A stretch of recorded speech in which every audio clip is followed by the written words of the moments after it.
tempatnya.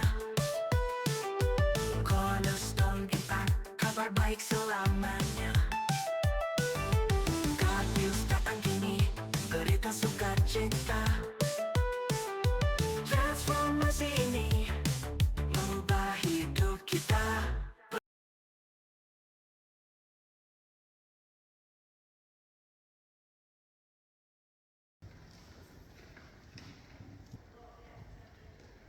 Shalom Bapak Ibu sekalian dikasih Tuhan, mari kita berdoa. Bapa kami di surga, kami bersyukur dan terima kasih kepadamu Tuhan, karena pada hari ini kesempatan buat kami datang beribadah kepadamu. Tuhan, sekali lagi kami bersyukur Engkau telah memimpin kami hadir dan kami siap menjadi seorang murid untuk mendengarkan firman Tuhan. Dan pakailah hamba-Mu di dalam segala keterbatasannya, berikan hikmat daripada-Mu Tuhan, supaya firman Tuhan yang sudah dipersiapkan boleh menjadi berkat, teguran, nasihat, dan kekuatan buat kami semua. Di dalam nama Tuhan Yesus kami semua berdoa, amin. Saudara sekalian dikasih Tuhan, shalom ya. Kita bersyukur hari ini kita kembali boleh datang beribadah di tempat ini. Saya mengajak kita bersama-sama membaca firman Tuhan yang saya ambil di dalam Perjanjian Lama, kitab Yosua. Yosua pasal 24. Yosua 24. Kita akan melihat ayat yang ke-15 saja. Yosua 24 ayat 15 demikian firman Tuhan. Tetapi jika kamu anggap tidak baik untuk beribadah kepada Tuhan, pilihlah pada hari ini kepada siapa kamu akan beribadah. Allah yang kepadanya nenek moyangmu beribadah di seberang sungai Efrat, atau Allah orang Amori yang negerinya kamu diami ini? Tetapi aku dan seisi rumahku, kami akan beribadah kepada Tuhan. Kita beri tanda Yosua 24 ini, saudara. Demikianlah pembacaan firman Tuhan, saudara. Tema khotbah yang saya sampaikan pada hari ini adalah melayani Tuhan atau melayani pekerjaan Tuhan. Melayani Tuhan atau melayani pekerjaan Tuhan. Saudara, kadang kita berpikir apa yang kita lakukan setiap hari, bahkan setiap hari Minggu atau hari-hari biasa, itu sudah kita lakukan untuk Tuhan. Kita begitu sibuk dengan kegiatan gereja, apalagi hari Minggu. Di gereja tertentu sibuk dengan acara mimpin pujian, sibuk dengan acara paduan suara, sibuk dengan acara menyambut tamu, sibuk dengan acara mengantar jemput teman-teman ke gereja, sibuk dengan acara-acara yang lain-lainnya. Kita pikir kesibukan kita itu semuanya sudah dianggap melayani Tuhan. Saudara, hari ini kita akan melihat apakah kesibukan kita setiap minggu di gereja itu adalah melayani Tuhan. Dalam Yosua pasal 24 ayat 15, saudara, di situ firman Tuhan berbunyi, tetapi jika kamu anggap baik untuk beribadah kepada Tuhan, pilihlah pada hari ini kepada siapa kamu beribadah. Allah yang kepadanya nenek moyangmu beribadah di seberang sungai Efrat, atau Allah orang Amori yang negerinya kamu diami ini? Tetapi aku, kata Yosua, dan seisi rumahku, kami akan beribadah kepada Tuhan.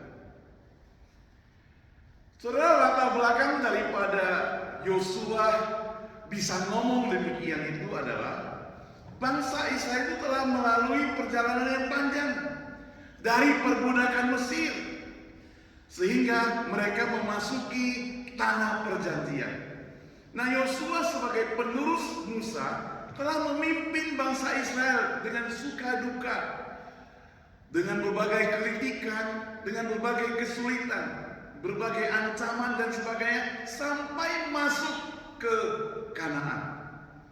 Saudara, Yosua mengumpulkan seluruh suku Israel di Sikem dalam satu sidang, satu pertemuan, satu rapat penting. Dan ini merupakan pidato perpisahan Yosua karena ia sudah lanjut usia dan mendekati akhir dari masa hidupnya. Saudara, Yosua mengingatkan bangsa Israel tentang perjalanan mereka, bahwa sejarah suka duka mereka, pengalaman mereka, mulai dari pemanggilan Abraham hingga pembebasan orang-orang Israel dari Mesir, kemenangan masuk dalam kota Kanaan. Dan ia menekankan bahwa semua itu adalah karya Tuhan yang luar biasa, yang kita tidak boleh lupakan. Harus ingat selalu, harus menghargai, menghormati, mengenang sebagai puji-pujian bagi kemuliaan Allah. Dan Yosua menantang bangsa Israel untuk memilih siapa yang mereka harus sembah. Ia memberikan 3 pilihan: Tuhan, Allah nenek moyang mereka seberang Efrat, atau Allah orang Amori. Saudara, Yosua dengan tegas menyatakan pilihannya sendiri. Dia katakan, aku dan seisi keluargaku akan beribadah kepada Tuhan. Saudara, sampai di sini saya mengingat bahwa ikut Tuhan sudah sekian lama, komitmen berjanji mau setia kepada Dia, ke gereja melayani juga sudah sekian lama. Apakah saya punya keputusan untuk ikut Tuhan? Saudara, kadangkala saudara kita begitu sibuk dengan pekerjaan Tuhan, kita lupa bahwa kita punya Tuhan. Jangan pikir mereka yang nyanyi di paduan suara, mereka yang melayani, mereka itu sungguh-sungguh mencintai Tuhan. Belum tentu, saudara. Karena untuk nyanyi di paduan suara yang penting bisa bernyanyi. Saudara dan saya bisa bernyanyi, berarti sudah bisa masuk dalam pekerjaan Tuhan. Saudara punya waktu, punya uang untuk mendukung pekerjaan Tuhan. Ada tantangan untuk mendukung pekerjaan misi.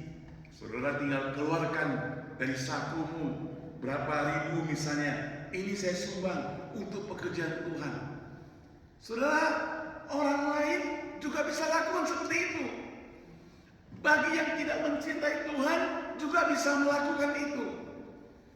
Itu sebab saudara yang dikasih Tuhan, seringkali dalam persembahan waktu dijalankan di gereja, gereja memberitahukan pada kita, biarlah kita memberi sesuai dengan isi hati kita mengasihi Tuhan.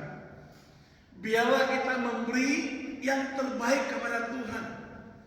Belum tentu jumlah besar itu merupakan yang terbaik bagi Tuhan. Belum tentu jumlah yang kecil juga yang terjelek bagi Tuhan. Yang penting isi hati. Sebagaimana dekat kita dengan Tuhan, itu isi hati kita. Yosua dengan tegas menyatakan pilihan sendiri. Aku dan sekeluargaku mau pilih Tuhan. Bagi saudara yang sudah lama bertahun-tahun mendengarkan firman Tuhan, mungkin sudah berulang-ulang mendengarkan cerita Yosua ini, Alkitab mungkin sudah saudara baca juga. Permisi tanya, apakah saudara sudah percaya sungguh-sungguh kepada Tuhan? Atau hanya ikut sibuk dengan pekerjaan Tuhan? Pernyataan ini saudara sangat berfungsi teladan, saudara, dan tantangan bagi seluruh bangsa Israel, juga bagi seluruh orang percaya, bahwa mengambil keputusan ikut Tuhan sepenuhnya itu sangat-sangat penting selama kesempatan itu masih ada, saudara. Saudara, Yosua berkata demikian untuk mendorong supaya umat Israel membuat keputusannya tegas. Kita juga demikian. Kadang saudara kita tidak tegas mengambil keputusan ikut Tuhan. Waktu kita tidak tegas mengambil keputusan ikut Tuhan, maka ada gelombang pencobaan, ada masalah sedikit, hati kita mulai goncang. Tuhan masih sayang pada saya gak? Kita pikir, Tuhan, saya sudah sibuk melayani Engkau. Begitu banyak pengorbananku untuk Engkau. Waktuku sudah habis untuk Engkau. Tapi mengapa aku sakit? Mengapa aku masih belum cukup kebutuhanku? Mengapa? Mengapa keluargaku masih begini? Mengapa masih banyak masalah? Saudara yang dikasih Tuhan, kita lupa bahwa yang kita kasihi kepada Tuhan sungguh-sungguh mengasihi Dia. Tuhan bukan jongos yang mengurus kita, yang harus membuat kita menjadi senang. Tidak demikian. Kadang kesenangan kita belum tentu merupakan apa yang Tuhan kehendaki. Ada orang yang pikir kalau dia punya uang banyak, pekerjaan yang mapan, saya pasti bisa menyenangkan hati Tuhan. Dalam hati kita kan berpikir demikian. Belum tentu, saudara. Waktu semua itu sudah dimiliki, kita sudah lupa. Waktu kita bermasalah, dalam hati kita berjanji, orang tidak tahu hati kita. Dengan Tuhan kita berjanji, Tuhan, kalau suatu hari aku sudah dapat pekerjaan, kalau suatu hari aku sudah berkati, kalau suatu hari aku sudah tolong, kalau suatu hari aku sembuh, kalau suatu hari aku sudah lewati hari-hari ini, saya akan lakukan yang terbaik untuk Tuhan. Semua sudah terima, berkat sudah dapat, sehat, sembuh, sukacita, pekerjaan sudah mampan. Yang kita janji dilupakan. Sibuk dengan pekerjaan kita, banyak acara lain. Saudara, itu sebabnya maka hari ini kita ingin menegaskan apa sebenarnya perbedaan antara saya ini melayani Tuhan dengan saya melayani pekerjaan Tuhan. Ada 5 hal secara singkat yang saya akan ceritakan buat saudara. Pertama, saudara, fokus kita. Fokus. Apa yang kita fokuskan? Melayani Tuhan berfokus pada hubungan pribadi kita dengan Tuhan. Bagaimana hubungan saya dengan Tuhan yang saya sembah itu? Kalau melayani pekerjaan Tuhan bisa didorong oleh kewajiban atau pengakuan. Kita pikir itu merupakan kewajiban. Jadi yang penting kita sudah kerjakan. Yang penting kita sudah kerjakan. Kadang saya pikir juga ada orang beranggapan yang penting orang lain melihatnya. Yang kedua, saudara, motivasi. Melayani Tuhan didorong oleh kasih dan juga ketaatan. Jadi orang yang melayani Tuhan ada kasihnya, ada ketaatan. Sedangkan melayani pekerjaan Tuhan bisa didorong oleh sekali lagi kewajiban dan pengakuan daripada orang-orang. Bisa sebagai sebuah aktivitas. Kalau yang bersifat kasih saudara itu adil, ya. Dan itu bisa memahami, itu bisa mengerti. Orang yang mengasihi Tuhan, dia bisa memahami kebutuhan orang lain. Dia bisa memahami kesulitan orang lain. Saudara, zaman sekarang semua pakai komputer. Komputer tidak dapat memahami kebutuhan orang lain. Tidak bisa merasa kasihan. Waktu anak kami masih kecil, kita pikir mau masukkan dia di sekolah preschool, Head Start namanya ya. Jadi bagi mereka yang low income itu bisa gratis. Banyak orang-orang anaknya semua sekolah itu padahal mahal. Bayaran bisa 500 sampai 600. Itu lebih kurang 20 tahun lalu. Kita daftarlah untuk masuk ke sekolah itu. Lalu kalau kita daftar sekolah kan diperiksa laporan pajak, keuangan kita, paycheck dan sebagainya.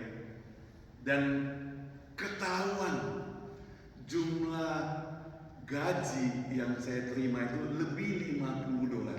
$50. Gak boleh. Gara-gara 50 gak boleh. Padahal uang sekolahnya itu bisa dapat gratis 600. Jadi komputer, teknologi tidak punya hati nurani. Dia yang penting lakukan saja. Ya, yang penting lakukan saja. Yang penting dia bereskan pekerjaan itu. Udah beres.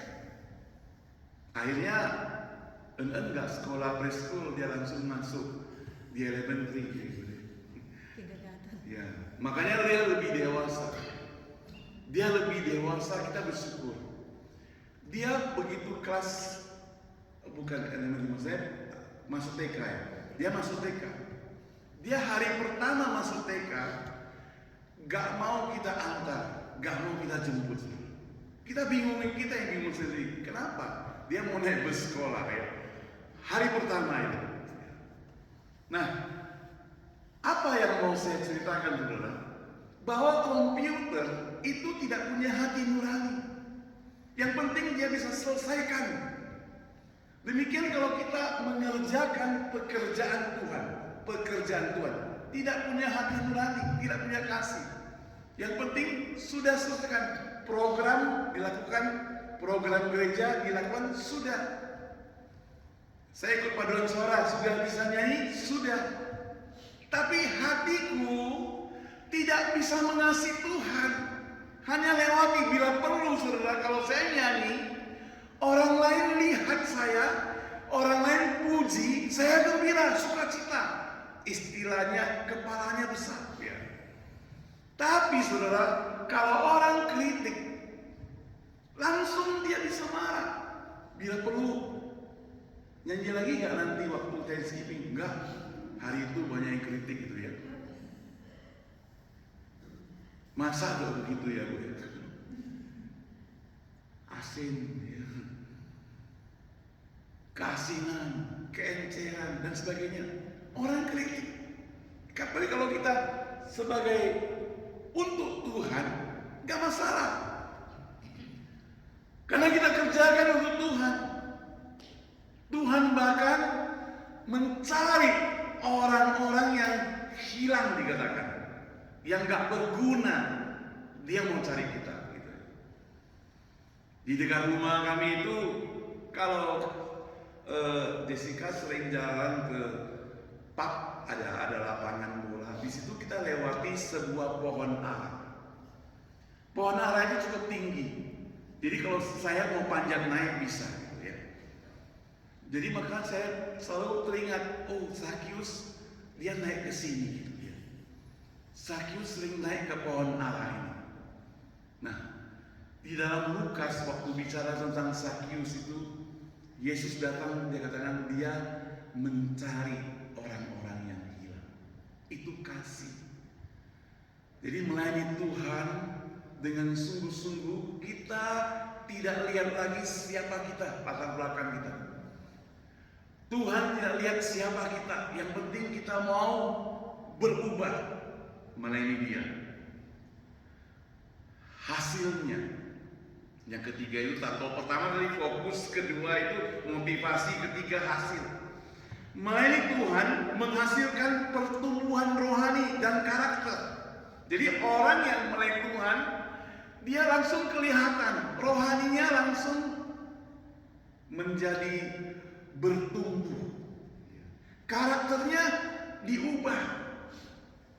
Kalau kita mencoba atau kita lakukan pelayanan buat Tuhan, sibuk di gereja begitu aktif dan sebagainya, ayat Alkitab kita hafal tiap minggu, tiap hari kita kirim ke teman-teman semua ayat Alkitab pagi, siang, malam, ayat Alkitab dan sebagainya, tapi kita gak diubah oleh ayat itu, saudara. Kita kirim, kasihilah sesama manusia, tapi kita marah-marah terus. Kasihilah musuhmu, tapi kita kenyataan banyak musuh. Jadi percuma itu semuanya. Itu sebabnya hasilnya itu penting. Ada hasilnya. Sementara kalau melayani pekerjaan Tuhan, saudara, tujuannya hanya hasil, jumlah, kepintaran, dan yang kelihatan saja.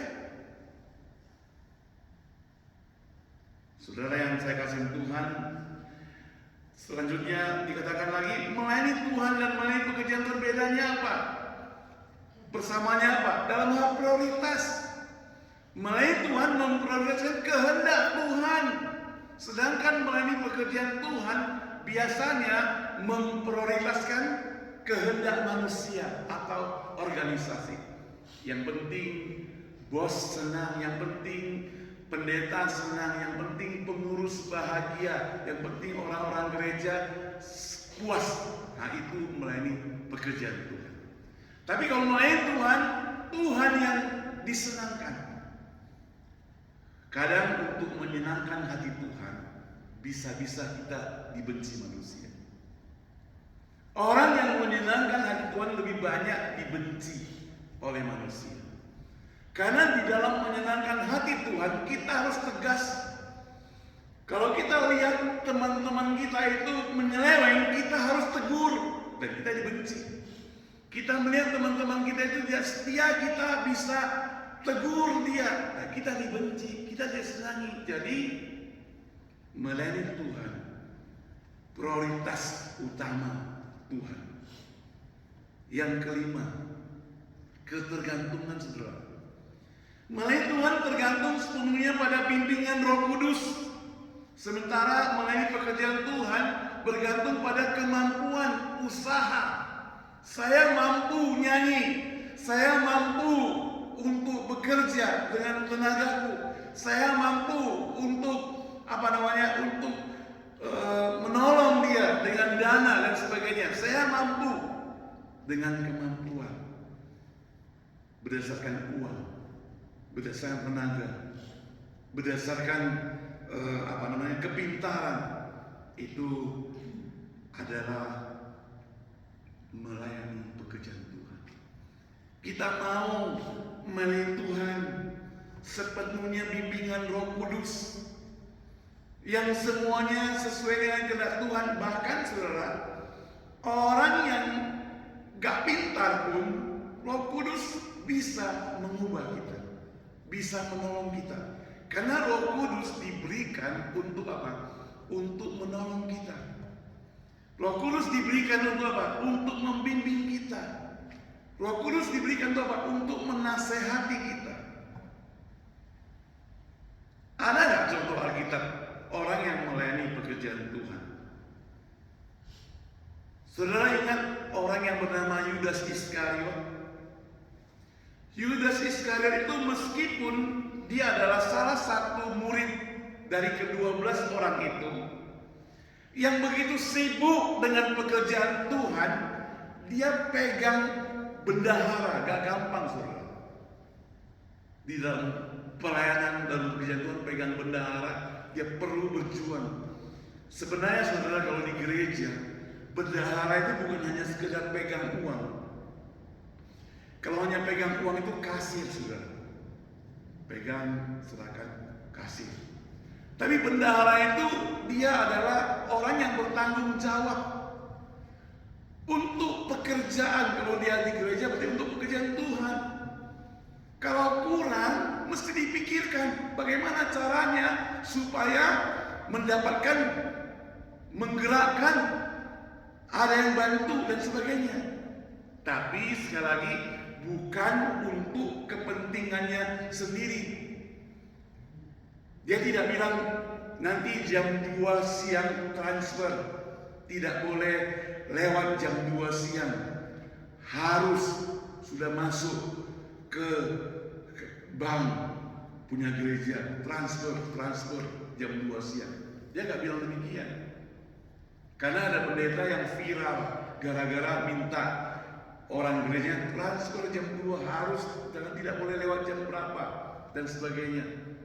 Nah, jadi kalau dia sebagai bendahara treasure itu, perbendaharaan namanya juga perbendaharaan, bukan sekedar kasir, maka dia bertanggung jawab untuk memperhatikan pekerjaan Tuhan, kebutuhan. Di dalam grup Yesus, murid-muridnya saja tentunya mereka itu harus merasa apa? Merasa memiliki sense of belonging, merasa memiliki. Kita sebagai anak-anak Tuhan di gereja juga harus demikian, merasa memiliki, merasa kita sebagai tuan rumah, bukan tamu terus, saudara. Ya. Kita sebagai tuan rumah. Kalau sebagai tuan rumah, saudara, kalau rumah saya bocor, maka saya tanggung jawab untuk apa? Untuk menambal. Kalau ada yang rusak, perbaiki. Bukan suruh orang lain yang perbaiki, saya. Jadi kalau rumah Tuhan itu merupakan rumah kita, maka kita bertanggung jawab untuk melakukan semuanya ini. Jadi Yudas Iskariot itu, dia itu sebagai murid yang tugasnya cukup banyak, cukup berat sebagai bendahara.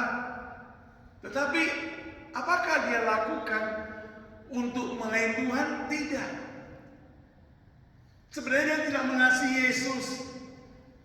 Dia tidak mengasihi Tuhan Yesus.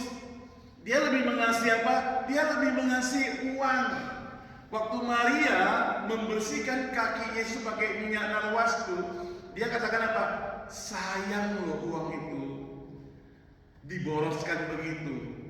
Lebih baik untuk pekerjaan Tuhan. Ingat, lebih baik untuk pekerjaan Tuhan. Bagus gak gitu ngomongnya, kata-katanya? Kata-katanya bagus, tapi dia gak bilang lebih baik untuk Tuhan. Dia masih merasa sayang kalau untuk Tuhan. Saudara, hari ini saya tidak tahu sudah berapa lama saudara jadi orang percaya. Apakah saudara juga seperti Yudas? Sayang loh kalau diberikan oleh Tuhan. Sayang. Sayang sekali. Nanti saya dapat apa kalau sudah berikan untuk Tuhan? Kan lebih baik untuk pekerjaan Tuhan. Mirip-mirip kan ya? Seperti gak ada bedanya. Tapi beda saudara. Saudara yang dikasih Tuhan, itu Yudas Iskariot.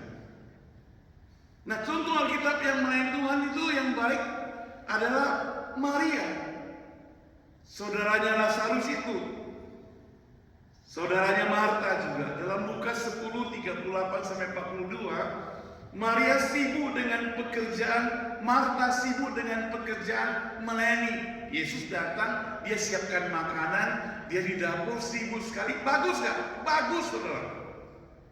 Dan kita butuh.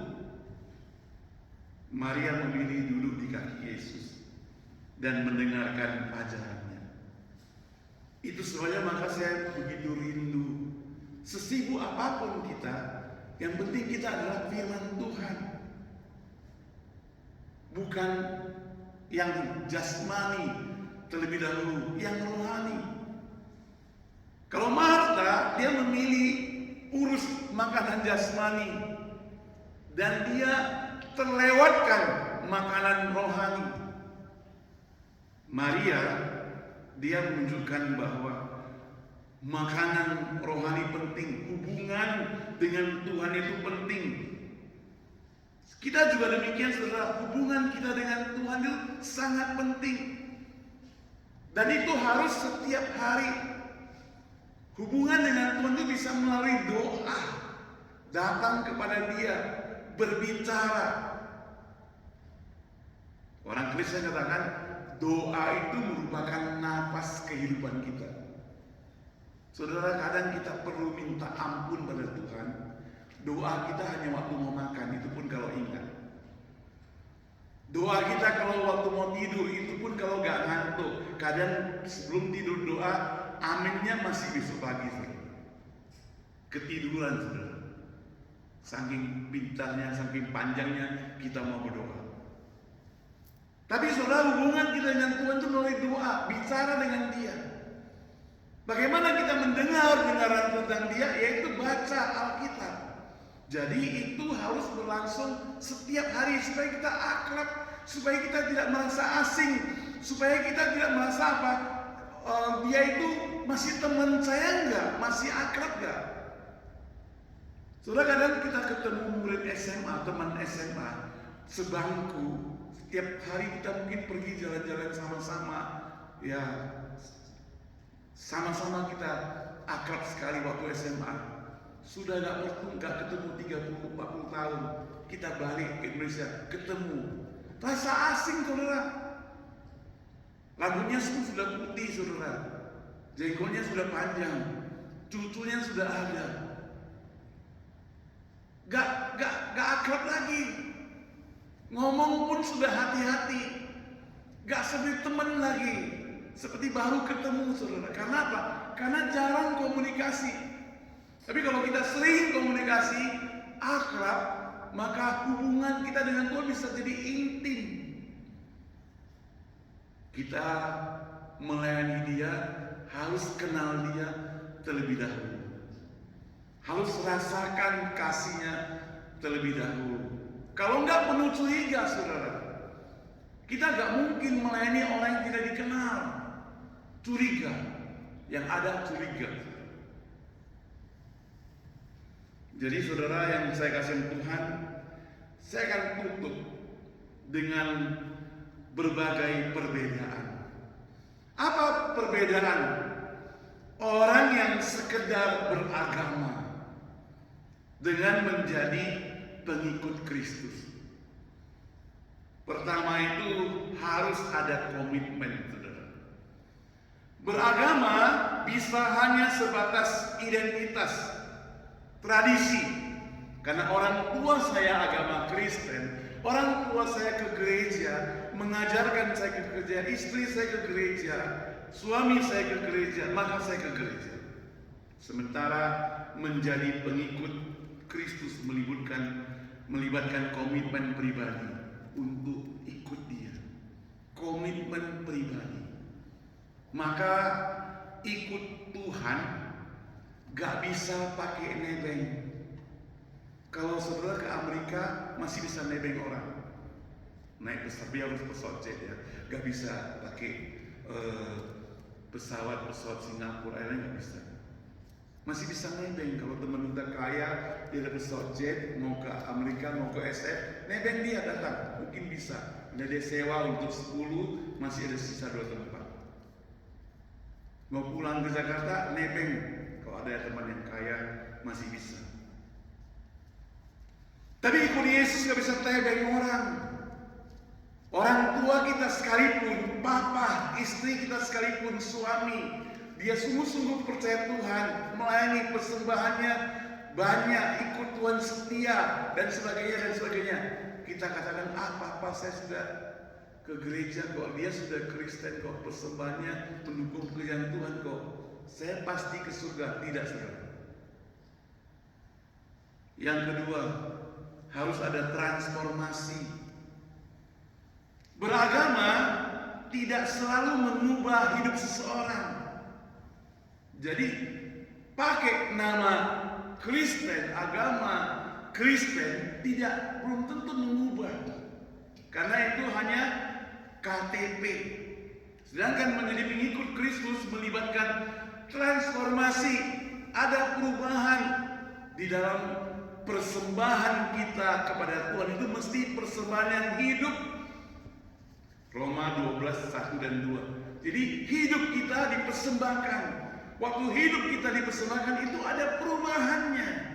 Dari yang dulunya suka lakukan hal yang tidak berkenan, sekarang diubah menjadi berkenan kepada Tuhan. Waktu Sakius bertobat, saudara, dia itu pemungut pajak. Dia katakan dia akan kembalikan 4 kali lipat bagi orang-orang yang pernah dia paksa. Luar biasa. Jadi ada perubahan kepada dia. Yang ketiga, ada hubungan, saudara. Beragama bisa berfokus pada ritual. Kalau kita kata aku ini orang Kristen, agama Kristen, jadi hanya sekedar ikuti aturan saja. Orang bawa Alkitab, saya bawa Alkitab. Orang ke gereja, saya ke gereja. Hanya ikut-ikutan. Mau berapa lama? Pertanyaannya. Ikut-ikutan seperti itu. Padahal tadi kita sudah singgung. Masuk ke surga tidak bisa pakai nebeng, saudara. Sedangkan menjadi pengikut Kristus didorong oleh kasih dan respon terhadap kasih karunia Tuhan. Kalau saudara yang terakhir ada tujuan. Beragama mungkin bertujuan mendapatkan berkat. Nah ini, sering kali saudara kita punya salah konsep. Kita pikir kita seperti konsep orang luar.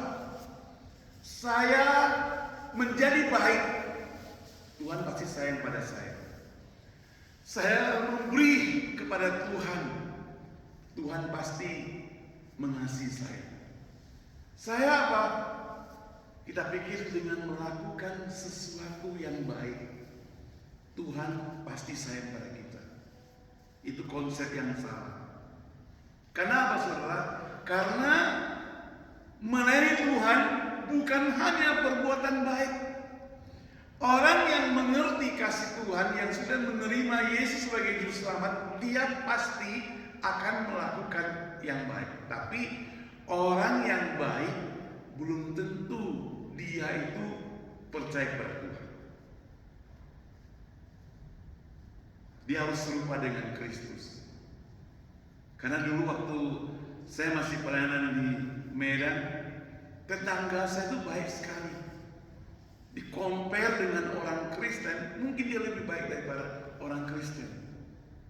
Tetapi saudara, baik belum tentu dia adalah orang yang melayani atau mengasihi Tuhan. Jadi saudara, apakah kita sudah punya konsep yang benar hari ini? Kita melayani Tuhan atau melayani pekerjaan Tuhan? Kalau hari ini kita masih hanya stuck dalam melayani pekerjaan Tuhan sementara kita tidak pernah menerima dia sebagai juru selamat, tidak percaya pada dia, bahkan kita tidak pernah merasakan kasih daripada dia. Kita perlu mohon supaya Tuhan berikan kesempatan buat kita merasakan itu. Terima dia sebagai juru selamat. Penting untuk diingatkan bahwa melayani Tuhan harus menjadi fokus prioritas utama. Karena pelayanan kita harus mengalir dari hubungan kita dengan Dia. Sebagai pengikut Kristus, kita dipanggil untuk mencerminkan karakter dalam segala aspek kehidupan kita. Tidak mempermalukan Tuhan. Hidup kita itu tetap setia pada Tuhan. Tidak harus punya mobil mewah supaya orang lihat gengsi-gengsinya. Bukan. Tapi melain Tuhan itu mungkin kita pakai mobil tahun 70-an. Tapi hidupnya berkarakter Kristus. Luar biasa. Mari kita berdoa. Bapa di surga, kami berdoa supaya Tuhan membuka hati kami. Karena sudah lama kami begitu sibuk dengan pekerjaan Tuhan. Kami begitu sibuk mengeluarkan banyak tenaga, waktu, bahkan dana untuk pekerjaan Tuhan. Tapi permisi Tuhan, kami mau minta Tuhan meneliti hati kami. Kami takut Tuhan, kami belum mengenal Engkau, menyembah Engkau dengan sungguh-sungguh. Ampuni kami. Tuhan, jikalau di antara kami yang hadir hari ini, siapapun kami, yang sudah bertahun-tahun bahkan puluhan tahun ikut dalam perkumpulan, persekutuan, ibadah bersama, mendengarkan firman Tuhan berkali-kali, berulang-ulang, tapi hati kami hanya sekedar seperti melewati entertain, melewati hari, waktu saja. Ampuni kami Tuhan. Kami mau mengenal Engkau, sebab kami sadar bahwa masuk ke dalam kerajaan-Mu tidak bisa pakai numpang-numpang, nebeng-nebeng. Kami mau berangkat sendiri.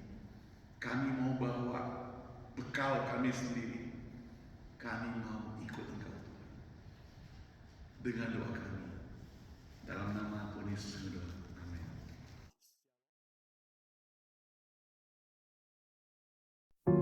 Terima kasih Tuhan untuk kasih sayang-Mu. Anugerah-Mu berlimpah dalam hidupku. Pemeliharaan-Mu nyata, perlindungan yang tiada henti. Kau selalu ada di setiap langkahku. Kau beri kesempatan untuk balas kasih-Mu. Terimalah persembahanku dengan hati tulus. Saat ku lemah dan jatuh, Kau hadir baru, menguatkan rohku dalam gelap terang-Mu. Kasih yang tak berujung, selalu setia mendampingi di setiap jalan